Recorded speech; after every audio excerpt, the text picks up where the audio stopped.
राधे राधे। श्री हरदास, कैसे हो आप सभी लोग? ठाकुर जी की कृपा से बहुत अच्छे हो गए और श्यामा जी की कृपा आप सभी पर बनी रहे। और आज मैं आपको श्यामा जी की कृपा को लेके, श्यामा जी की कृपा से जुड़ी हुई बहुत ही एक प्यारे से संत की, बहुत ही सुंदर से भक्त की कथा सुनाऊंगी, बहुत ही आनंदमयी। तो आप पूरी सुनना, ध्यान से सुनना, एंड तक सुनना, बहुत आनंद आएगा इस कथा से। बहुत ही छोटी छोटी प्यारी सी कहानियों से हमें जानने को मिलता है कि हमारी श्यामा जी कितनी दयालु हैं। कहानी छोटी सी लगेगी आपको, लेकिन उसका रहस्य, श्यामा जी की कृपा बहुत बड़ी छुपी होती है उसमें। तो आप सभी ध्यान से सुनिएगा, पूरी एंड तक सुनिएगा। फिर लास्ट में अगर आपको इस कहानी से प्रेम मिले या श्यामा जी की कृपा प्राप्त हो तो वीडियो को ज़्यादा से ज़्यादा शेयर करना, लाइक करना, कमेंट करना मत भूलना। और चैनल पर नए जुड़ते हो तो चैनल को सब्सक्राइब कर लेना, साथ में बेल आइकन प्रेस कर देना, ताकि हमारी श्यामा जी की हर छोटी बड़ी वीडियो आपको सबसे पहले मिला करे। तो देरी ना करते हुए हमारी श्यामा जी की बहुत ही सुंदर सी एक ऐसे भक्त की कथा, ऐसे प्यारे से संत की कहानी आपको सुनाऊंगी जो आपको सुन के बहुत आनंद मिलेगा।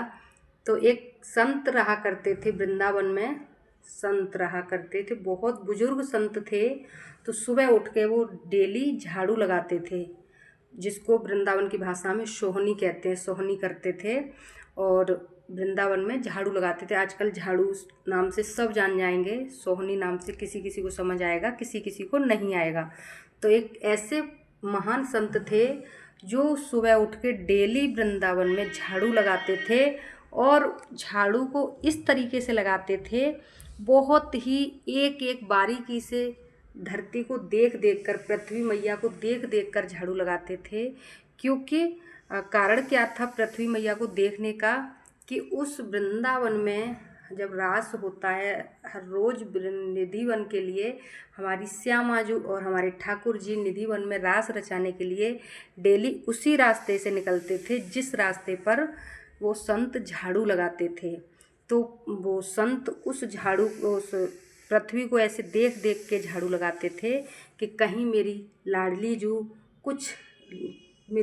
जू का कुछ गिर तो नहीं गया, जो कि इस पर मेरा पैर ना पड़ जाए। इस भाव से पृथ्वी को देख देख के बड़े आनंद से डेली झाड़ू लगाते थे और डेली उस पृथ्वी को निहार के पैर रखते थे, बड़े ध्यान से पैर रखते थे कि इधर से मेरी लाडली जू निकली हैं, मेरी श्यामा जू निकली हैं, तो कहीं उनका कुछ गिर ना गया हो, उस पर मेरा पैर पड़ जाए। इस भाव से देखते जाते थे और झाड़ू लगाते जाते थे।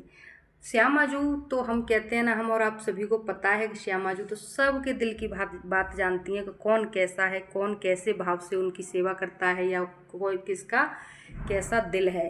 ये सब बात को हमारी प्यारी सी श्यामा जू जानती थीं और डेली देखती थीं कि ये बाबा कितने प्रेम से झाड़ू लगाते हैं और कितने आनंद से इनको पृथ्वी को निहारते हैं कि कहीं कुछ हमारी श्यामा जू का गिर ना गया हो। तो इसी बात को कहते हैं हमारी श्यामा जी की कितनी दयालु हैं। तो उनके मन में भी एक ऐसा आया कि क्यों ना इन बाबा को कुछ न कुछ मुझे दे दिया जाए एक प्रसादी के तौर पे, जो कि बाबा को संतुष्टि हो जाए। एक दिन होता ऐसा है, और इस कहानी से आपको एक और जानकारी मिलेगी कि जब भी श्यामा जी हमारी निधि वन में रास रचाने के लिए 16 श्रृंगार करके जाती थीं अपनी सखियों के साथ, 16 श्रृंगार करती थीं हमारी सखियाँ ललिता जू और विशाखा जू। जब हमारी सखियाँ, हमारी श्यामा जू की जो सखियाँ थीं, ललिता जू, विशाखा जू श्रृंगार करती थीं, तो एक नोटबुक पर हमारी श्यामा जू का श्रृंगार नोट कर लेती थीं कि क्या क्या पहनाया है और कितना सामान पहनाया है। तो श्यामा जू का जो भी श्रृंगार करती थीं, ललिता जू नोट करती जाती थीं और विशाखा जू बताती जाती थीं। क्योंकि जो हमारे ठाकुर जी थे ना, उनके साथ ग्वाल वाल थे जो आते थे रास में ठाकुर जी।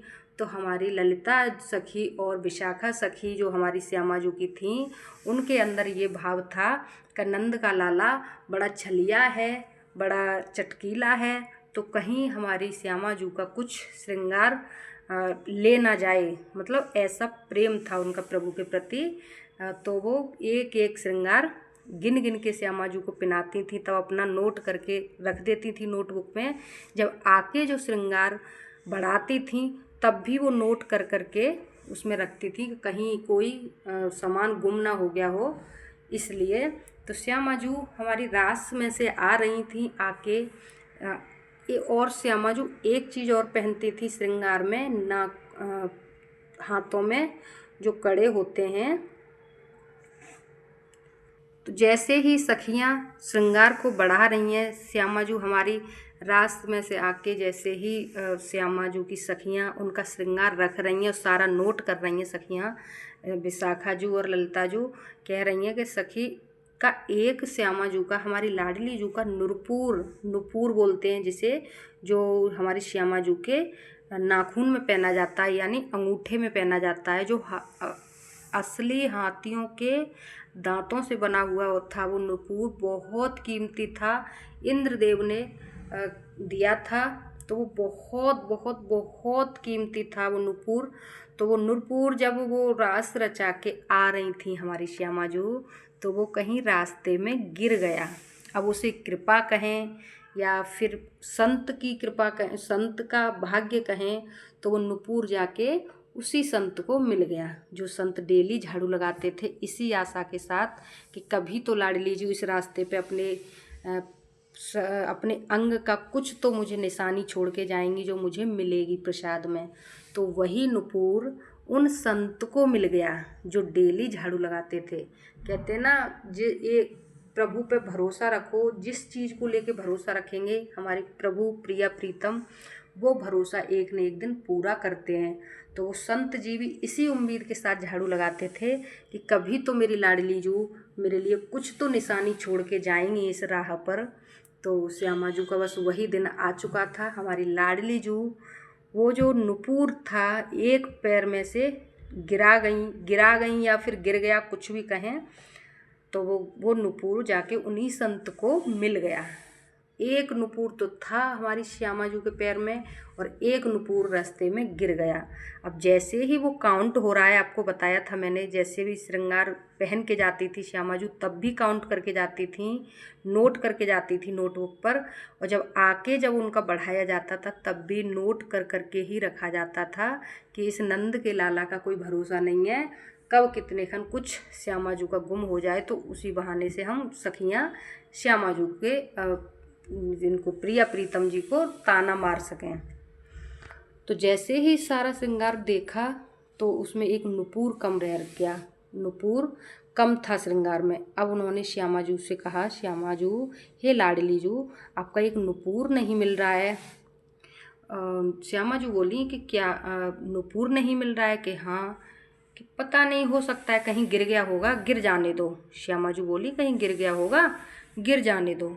अब भाई सखियां हैं, सखियां को तो फिक्र है हमारी लाडली जू की कि अरे ऐसे कैसे गिर जाने दें, इतना कीमती नुपुर है जो हाथियों के दांतों से बना हुआ है, बहुत बहुमूल्य है लाडली जू, उसे ऐसे कैसे गिर जाने दें। तो श्यामा जू की सखियां ललिता जू और विशाखा जू दोनों दो बुढ़ियाओं का रूप यानी वृद्ध माताओं का रूप रख के वृंदावन में निकल पड़ी। किस लिए? हमारी श्यामा जू का नुपुर ढूंढने के लिए। तो जैसे ही वो एक वृद्ध माताओं का रूप धर के निकली, रूप बदल के सखियाँ निकली, तो बाबा वहीं झाड़ू लगा रहे थे, यहाँ से श्यामा जू निकल के गई थी वहीं से। होता ऐसा है तो वो बाबा से पूछती हैं, उन सखियाओं ने आपस में सोचा, ललिता जू ने विशाखा जू से कहा, विशाखा एक काम करते हैं, इन बाबा से पूछते हैं, बाबा रोज़ झाड़ू लगाते हैं यहाँ से, कहीं इनको ही तो नहीं मिल गया हमारी किशोरी जी का नुपुर? कि हाँ चलो पूछते हैं। तो दोनों ने ऐसे बाबा से पूछा और कहा, बाबा हमारी बहू अभी अभी शादी हो के आई, क्योंकि वो तो रूप बदल के गई थी तो डायरेक्ट लाडली जू का नाम तो नहीं ले सकती। तो उन्होंने कहा कि बाबा कल ना मेरी यहाँ से बहू निकली थी, मेरे बेटा की अभी अभी नई नई शादी हुई है, तो उसके पैरों की का नुपुर गिर गया है, वो नुपुर तो नहीं मिला बाबा तुम्हें?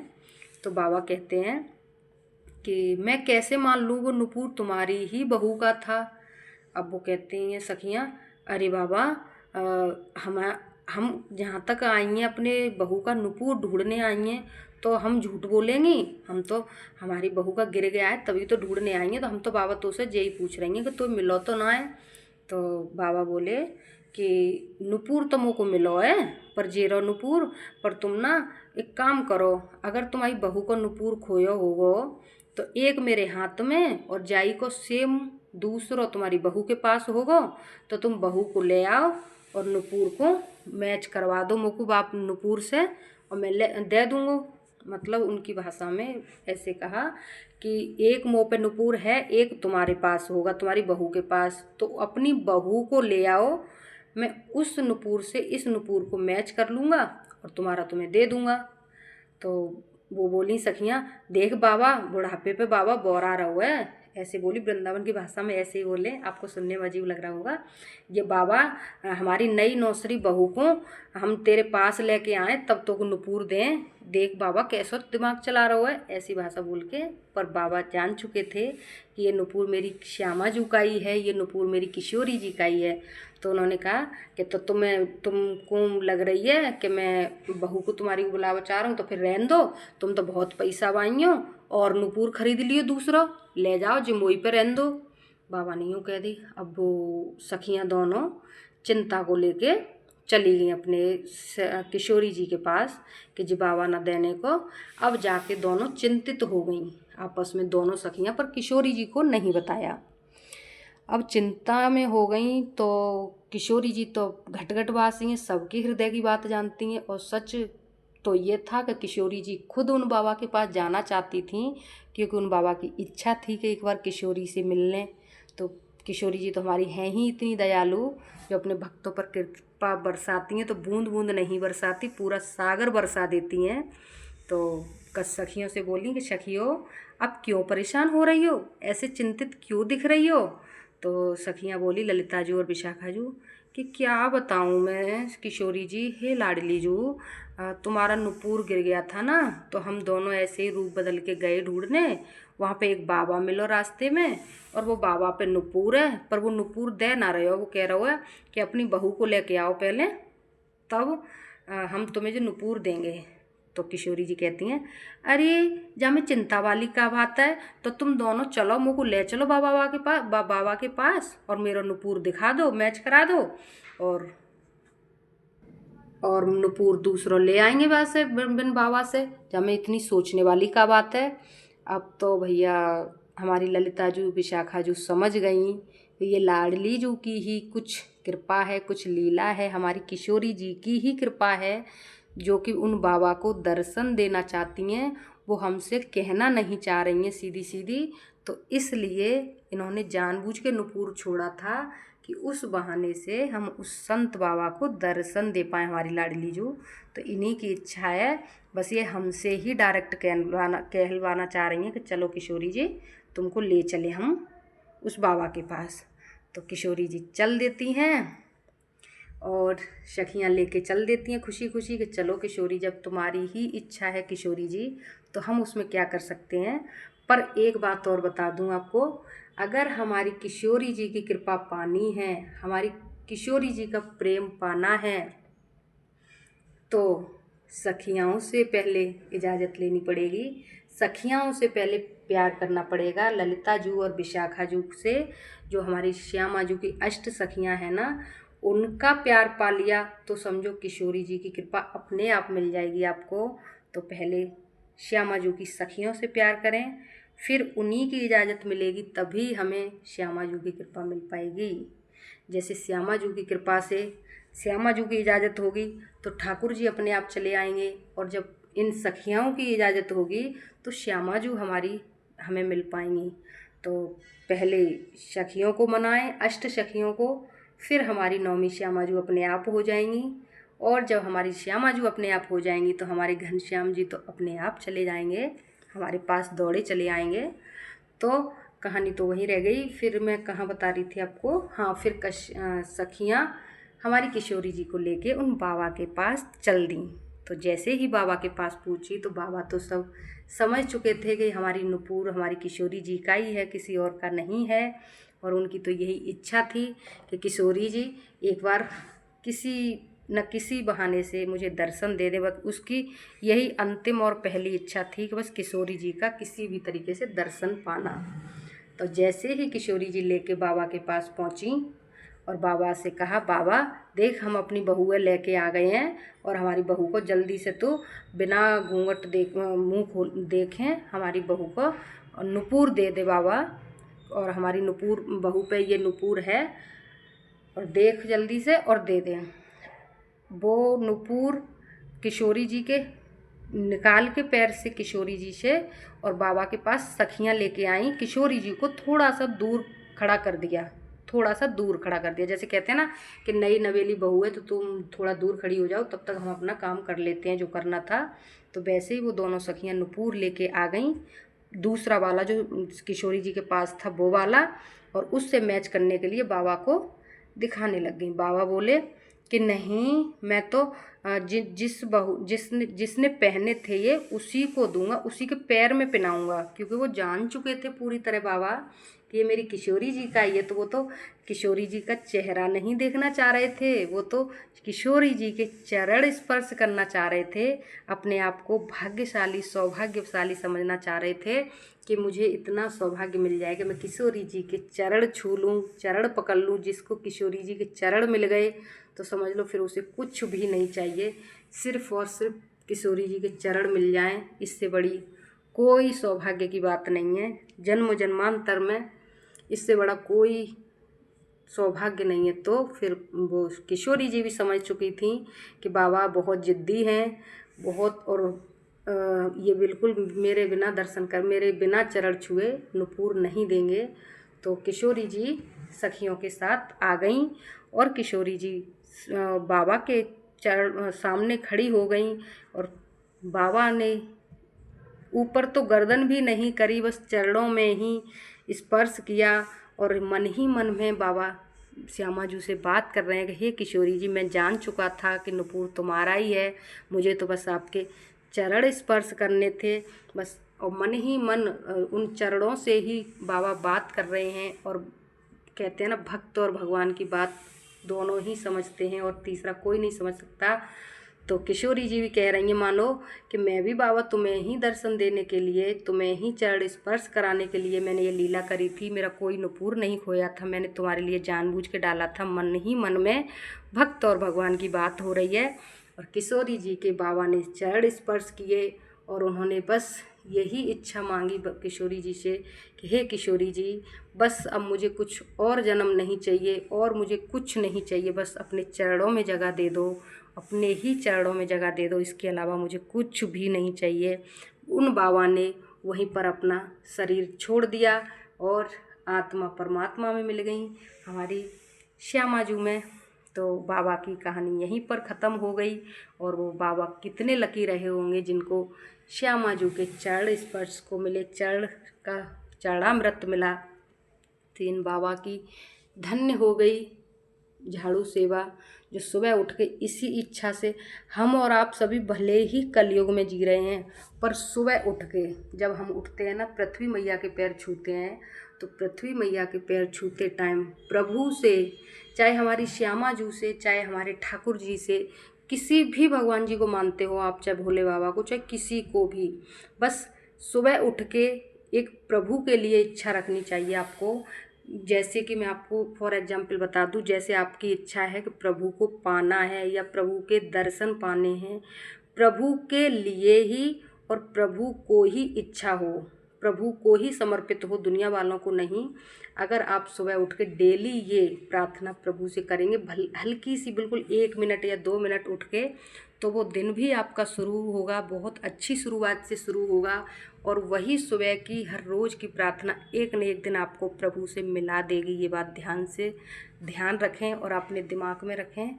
यही आपकी सबसे सुबह उठते ही सबसे पहली इच्छा और रात को सोते टाइम की इच्छा, सब दिन की शुरुआत करने से और रात को सोने से मतलब सोते टाइम तक सुबह उठें, उस टाइम नियम बना लें डेली 1 मिनट या 2 मिनट, और रात को सोएं उस टाइम 1 मिनट 2 मिनट प्रभु के लिए, 1 मिनट 2 मिनट 5 मिनट, मतलब जितना भी आपको सामर्थ्य हो, प्रभु के लिए ही और प्रभु को ही प्रार्थना करें कि मुझे प्रभु आपको देखना है, प्रभु मुझे आपको पाना है, प्रभु मुझे देखना है कि आप कैसे दिखते हो।